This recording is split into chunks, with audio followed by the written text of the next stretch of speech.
तो चलिए दोस्तों कुछ स्टॉक्स के स्पॉट लेवल देख लेते हैं। देखिए दोस्तों, अगर इंडियन केमिकल कंपनीज की बात की जाए तो उनमें अभी जो है आग लग चुकी है। जो जितनी बीटन डाउन स्टॉक था तो उसमें उतनी ही ज़्यादा तेज़ी देखने को मिल रही है। तो जो है भागती हुई ट्रेन में वैसे लॉन्ग टर्म इन्वेस्टर को नहीं चढ़ना चाहिए। तो अगर बात करें चाइना की, तो चाइना में जो है डिफ्लेशन की वजह से जो है रेट कट किया जा रहा है, जिस वजह से उनकी करेंसी जो है वो डेप्रिशिएट कर रही है। और करंट करेंसी डेप्रिसिएशन से जो है एफआईज वहाँ पर बिकवाली कर रहे हैं और पैसा जो है इंडियन मार्केट में ट्रांसफ़र किया जा रहा है, इंडियन मार्केट में शिफ्ट कर रहे हैं।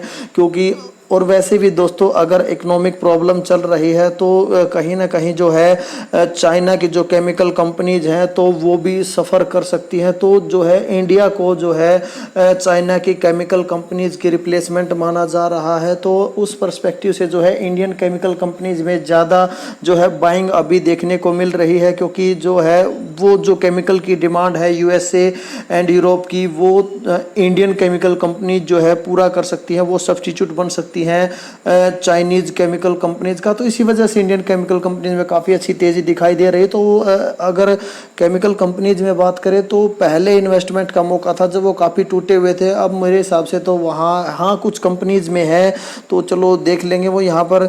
बाकी अगर पहली कंपनी की बात की जाए तो पहली कंपनी का नाम है दोस्तों हिंदुस्तान फूड्स। तो हिंदुस्तान फूड्स के अगर स्पोर्ट लेवल की बात की जाए तो वहीं आ चुका है जहाँ था, आज 546 रुपये तक आ चुका है। पहले जो है बात करें तो यहाँ जो नीचे 540 रुपये से इसमें तेज़ी दिखाई दी थी, तो 540 रुपये के आसपास से जो है 537 तक भी आ गया था। तो वहीं से थोड़ा तेज़ी दिखाई दी थी, 555 से ऊपर चला गया था, लेकिन वापस जो है प्रॉफिट की बुकिंग दिखाई दी, फिर से वहीं आ चुका है। तो आप इसको कंसीडर कर सकते हो। ये 550 से नीचे किसी भी प्राइस पर आपको मिल जाता है तो वेल एंड गुड है। ये एक्यूमुलेशन की अपॉर्चुनिटी चल रही है, क्योंकि एक बार जब भागेगा तो हाथ नहीं आएगा। जैसे इंडियन केमिकल कंपनीज भाग रही हैं तो पता नहीं कब जो है ब्रेकआउट दे दे। आपके पास कोई फ़ोन नहीं आएगा, कोई कॉल नहीं आएगी कि मैं ब्रेकआउट दे रहा हूं, आपको लेना है तो लो, नहीं लेना है तो मत लो। तो अगर मेजर स्पोर्ट की बात करें तो 492 के आसपास का आपको दिखाई देगा। तो अगर इसका आरएसआई अगर आप एक बार देखना चाहो तो आरएसआई 50 के नीचे दिखाई देगा। आप यहाँ पर देख सकते हो 42 के आसपास का जो आरएसआई आपको दिखाई देगा। तो वैसे भी अगर आरएसआई डेली चार्ट में जो है 50 के नीचे है तो वेल एंड गुड है बाइंग अपॉर्चुनिटी के लिए। नेक्स्ट कंपनी की बात करें दोस्तों, नेक्स्ट कंपनी का नाम है कैंपस एक्टिववेयर। तो कैंपस एक्टिववेयर वहीं जहां था वहीं आने की कोशिश कर रहा है। 282 का लोएस्ट जो है वो अभी तक लगाया है इसने। तो 282 से तो अच्छी रिकवरी देखने को मिली है।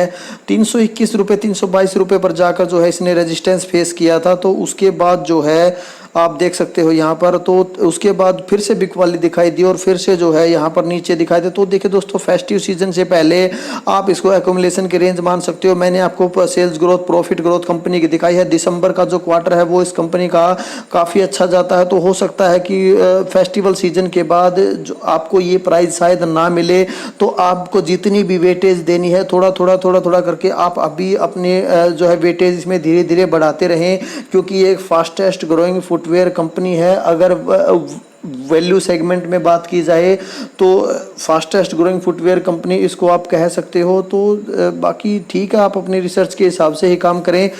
जो है अभी भी ये बाइंग रेंज में ही कहा जा सकता है।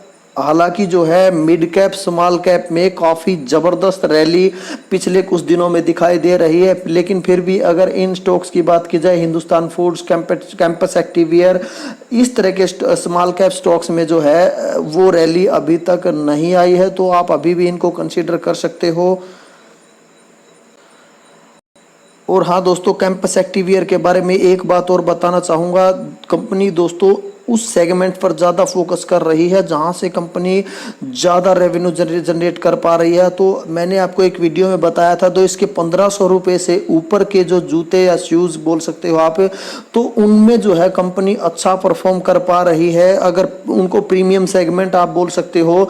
और अगर उससे नीचे के नीचे के लेवल के जूतों की बात की जाए, जो 1500 रुपये के प्राइस से नीचे के प्राइस के जूते हैं, उनमें जो है इतनी अच्छा रेवेन्यू कंपनी जनरेट नहीं कर पा रही है। तो उसमें कंपनी ज़्यादा फोकस नहीं कर रही है। कंपनी का जो मेन फोकस जहां से रेवेन्यू ज़्यादा प्राप्त हो रहा है उसी को टारगेट करने की कोशिश कर रही है। कंपनी का मैनेजमेंट काफ़ी जो है अच्छा काम कर रहा है। उस पर्सपेक्टिव से अगर देखा जाए तो मेरे हिसाब से तो काफ़ी अच्छा प्राइस है, अच्छे रेट में आपको मिल रहा है, तो बाकी ठीक है। चलो नेक्स्ट स्टॉक देखते हैं। नेक्स्ट कंपनी की अगर बात करें दोस्तों, next company is my trip या इजी ट्रिप प्लानर आप बोल सकते हो। तो इसमें भी आप 2-2.5%, 3% के आसपास की तेज़ी आप मानकर चल सकते हो।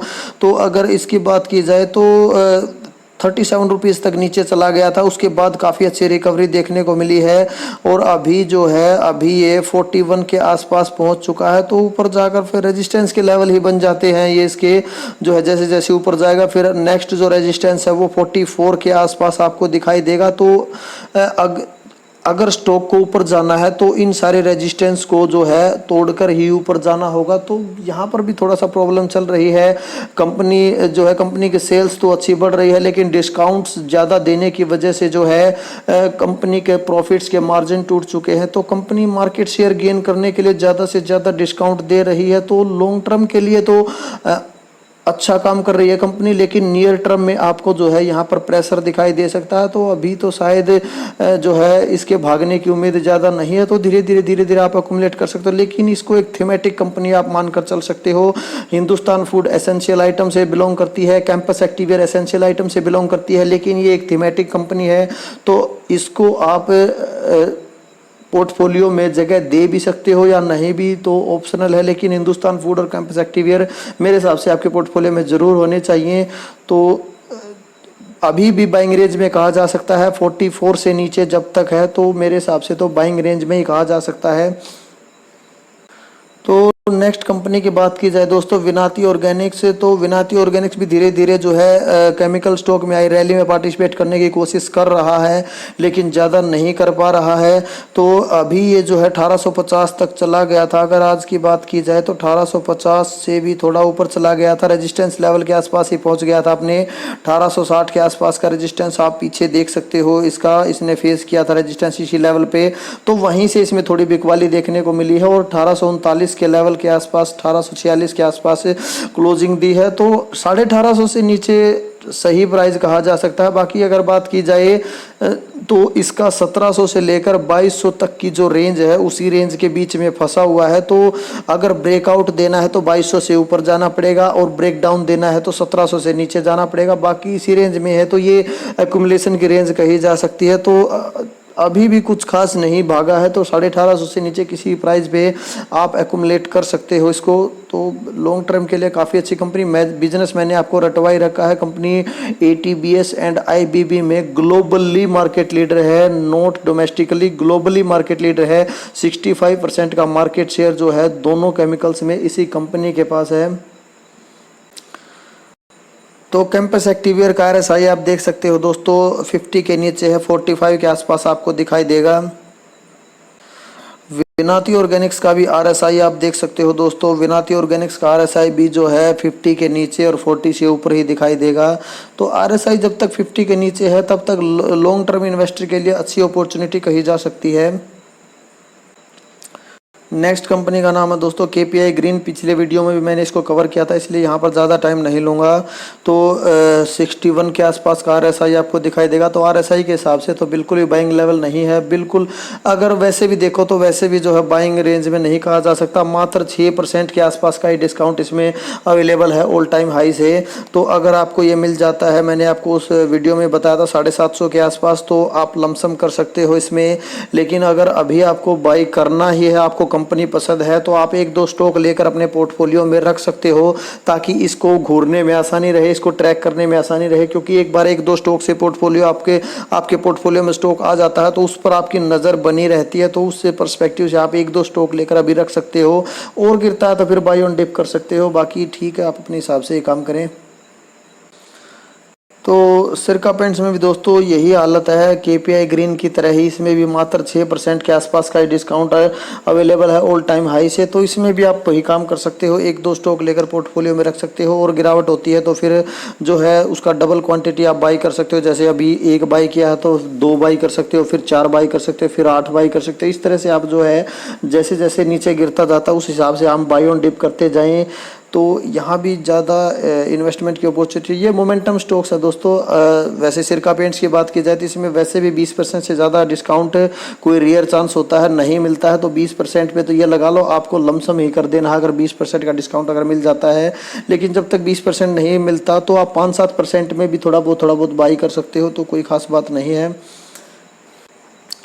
नेक्स्ट कंपनी है दोस्तों CDSL। तो CDSL में ऑल टाइम हाई से 35% के आसपास का डिस्काउंट आपको देखने को मिलेगा।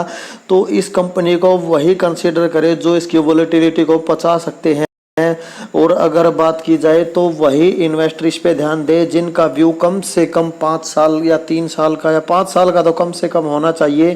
क्योंकि शॉर्ट टर्म में यहाँ से कुछ नहीं मिलेगा आपको, बिल्कुल मार्केट को ट्रैक करते हुए चलता है। मार्केट जैसे ही भागती है तो ये भागता है, मार्केट जैसे ही गिरती है तो ये गिरता है। जिस तरह से मार्केट बिहेव करेगी उसी तरह से आपको ये बिहेव करता दिखाई देगा। तो CDSL को होल्ड करना बच्चों का खेल नहीं है। तो जो इसकी वोलेटिलिटी को पचा सकते हैं वही इसमें इन्वेस्टमेंट करें। अदरवाइज जो है जिनको कंसिस्टेंट रिटर्न्स चाहिए तो कंसिस्टेंसी का सी भी दिखाई नहीं देगा यहाँ पर, तो वो इस स्टॉक से दूर रहें। तो अगर यहाँ पर लेवल की बात की जाए तो आप जो है 1150 से नीचे का जो ये लेवल है, अगर नीचे बात करें हम तो नीचे ये जो बिल्कुल आपको दिखाई देगा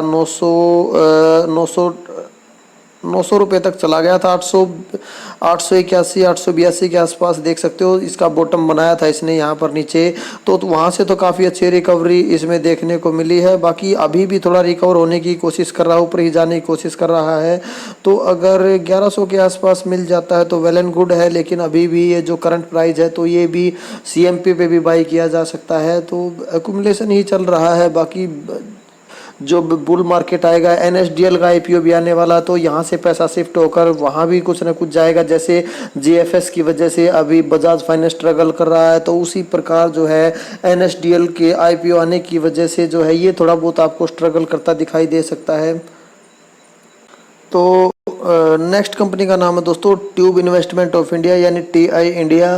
तो TI इंडिया में भी काफ़ी अच्छी तेज़ी देखने को मिली थी। अगर बात की जाए तो यहाँ पर जो है ये 2900 से ऊपर चला गया था। अभी करंटली अगर बात की जाए तो 2900 के से ऊपर चला गया था, वहीं से थोड़ा सा रेजिस्टेंस फेस करने को मिला है। और अभी जो है 2850 से नीचे आ चुका है, 2837 पे ट्रेड कर रहा है।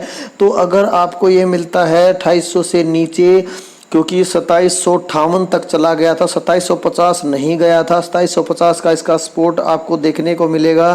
तो 2750 तक तो नहीं गया था, 2750 का सपोर्ट है इसका नीचे। तो 2750 तक तो नहीं पहुंचा, 58 से ही घूम गया था। लेकिन अगर आपको दोबारा से 2800 से नीचे जाता हुआ मिलता है तो आप ज़रूर इसको कंसीडर कर सकते हो। तो मैंने तो 2782 पे कुछ क्वांटिटीज़ उठाई है इसमें। तो बाकी ऊपर चला गया, फिर इसने मौका नहीं दिया। अगर दोबारा से आपको ये जो है 2800 से नीचे मिलता है तो आप जो है इन्वेस्टमेंट करके चल सकते हो। अगर ऑल टाइम हाई से डिस्काउंट देखें तो देख सकते हो 16% का डिस्काउंट आपको दिखाई देगा, मात्र 16% का डिस्काउंट अवेलेबल है ऑल टाइम हाई से। तो कुछ क्वांटिटी वैसे यहाँ भी उठाई जा सकती है। बाकी अगर आप लेना चाहो तो 2800 से नीचे अगर मिलता है तो वेल एंड गुड है। बाकी कुछ क्वांटिटी यहाँ पर भी 15% के डिस्काउंट पर भी आप 16% के डिस्काउंट पर भी उठा सकते हो। कुछ क्वांटिटी उठा सकते हो, एक इंस्टॉलमेंट लगा सकते हो अगर 3 इंस्टॉलमेंट में इन्वेस्टमेंट करना चाहो। दूसरी जो है 2750 के आसपास लगाई जा सकती है, और थर्ड एंड फाइनल इंस्टॉलमेंट 2500 के आसपास अगर जाता है। बाकी इन मार्केट कंडीशन में मेरे हिसाब से तो मुश्किल है 2500 तक जाना। तो बाकी ठीक है, अगर 2800 से नीचे मिलता है तो वेल एंड गुड है। नेक्स्ट कंपनी की अगर बात की जाए दोस्तों, राज रतन ग्लोबल वायर, तो 720 रुपये 718 रुपये के आसपास जो है मैंने बार बार वीडियो बनाकर जो है आपको बार बार बताया था कि अच्छे लेवल पे है, अच्छे डिस्काउंट पे है, अच्छे स्पॉट पे है। तो जिसने वहाँ पर लिया होगा तो काफ़ी अच्छे जो है प्रॉफिट्स देखने को मिल रहे होंगे। और जो है मेरी तरह जो ऊपर के लेवल पर इन्वेस्टेड है तो उनको थोड़ा वेट एंड वॉच करना पड़ेगा, तब तक वो धीरे धीरे अपनी वेटेज बढ़ा सकते हैं। तो वहाँ से तो थोड़ी सी रिकवरी दिखाई दी है, 740 रुपये से के आसपास अब ट्रेड कर रहा है। तो अभी भी ज़्यादा ऊपर नहीं गया है, तो यहाँ पर भी जो है धीरे धीरे अपनी वेटेज बढ़ाते रहे। बिल्कुल मोनोपोली टाइप का बिजनेस यहाँ पर दिखाई देगा। फाइन ऑर्गेनिक की तरह यहाँ भी काफ़ी अच्छे एंट्री बैरियर आपको दिखाई देंगे। 50% का मार्केट शेयर कंपनी इंजॉय करती है। अगर टायर बीड वायर में बात करें तो और अगर इसकी सब्सिडायरी कंपनी राज रतन थाईलैंड की बात की जाए तो वो थाईलैंड में 25% का मार्केट शेयर इंजॉय करती है। तो ये एक लो कॉस्ट प्रोड्यूसर है, तो काफ़ी अच्छा business model, powerful business model कहा जा सकता है। हालांकि जो है माइक्रो कैप कंपनी कही जा सकती है, 3400-3500 करोड़ के आसपास का कंपनी का मार्केट कैप है, लेकिन बिजनेस काफ़ी अच्छा कहा जा सकता है। तो इस तरह की छोटी कंपनीज को आप बिल्कुल कंसीडर कर सकते हो। इनमें जो है पोटेंशियल होता है थोड़े से भी पैसे को अच्छी तरह मल्टीप्लाई करने का। काफ़ी मल्टीबैगर रिटर्न्स कंपनी ने अभी तक दिए है। काफ़ी पुरानी कंपनी है, लगभग हर रिसेशन कंपनी ने देखा हुआ है। तो ज़्यादा बिजनेस के बारे में डिस्कस नहीं करना चाहेंगे, सिर्फ यहाँ पर सपोर्ट देखेंगे। तो अभी 750 से नीचे किसी भी प्राइस पे जो है अच्छा प्राइस कहा जा सकता है। तो नेक्स्ट कंपनी है दोस्तों इन्फोबीन। तो इन्फोबीन की अभी भी बीन बजी हुई है। और अगर के सोल्स की बात की जाए तो उसके इन्वेस्टर्स को तो लेने के देने पड़ चुके हैं, लेकिन अगर इसकी बात की जाए तो इसमें बिल्कुल आपको स्टेबिलिटी बनी हुई है। एक प्रकार से 450 का बॉटम इसने बनाया था, तो वहाँ से काफ़ी अच्छी रिकवरी देखने को मिली है। 450 से तो अच्छी तो नहीं कहा जा सकता, जो है 450 478 तक आ चुका है। तो यहीं पर धीरे धीरे यहीं पर साइडवेज आप बोल सकते हो, साइडवेज कंसोलिडेट कर रहा है। तो 500 रुपये से नीचे और 450 के नीचे, 450 के बीच और 478 इसी के बीच, आप 480 के बीच की रेंज इसकी मानकर चल सकते हो। 480 रुपये से लेकर 450 रुपये के किसी भी प्राइस पर जो है आप लमसम भी कर सकते हो। लमसम के लिए भी, क्योंकि ज़्यादा गिरावट की उम्मीद इसमें नहीं है। अगर आईटी सेक्टर पूरा ही टूट जाता है तो 450 तक ही जा सकता है, बाकी 450 से नीचे मुझे नहीं लगता कि उससे नीचे जाएगा। तो मार्जिन ऑफ सेफ्टी यहाँ पर काफ़ी अच्छी दिखाई देगी। तो आप लमसम भी कर सकते हो यहाँ पर। और जो है बक बाइंग के लिए भी लेवल अच्छा है। तो लॉन्ग टर्म के लिए अगर आपको किसी बीटन डाउन आईटी कंपनी को कंसीडर करना है तो इन्फोबिन मेरे हिसाब से अच्छे लेवल पर है। बाकी आप जो है केसोल का भी वेट कर सकते हो कहाँ तक उसमें एलसी लगता है। तो बाकी वो एएसएम लिस्ट से बाहर आता है तो ही उसे आप कंसीडर करें मेरे हिसाब से। बाकी ठीक है, अपने हिसाब से ही काम करें।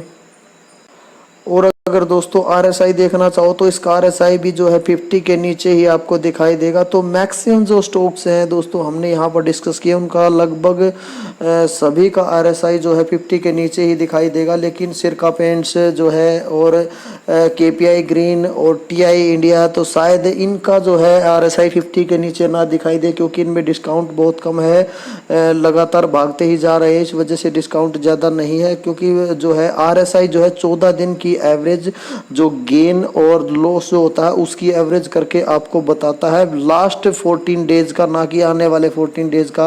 तो ये लैगिंग इंडिकेटर होते हैं, जो पीछे हो गया उसी को बताते हैं, आगे का इनको कोई आइडिया नहीं होता, किसी को भी आइडिया नहीं होता आगे क्या होगा फ्यूचर में। तो ओके दोस्तों, यहीं तक रखते हैं, ज़्यादा लंबा वीडियो ना बन जाए। ओके, थैंक यू दोस्तों।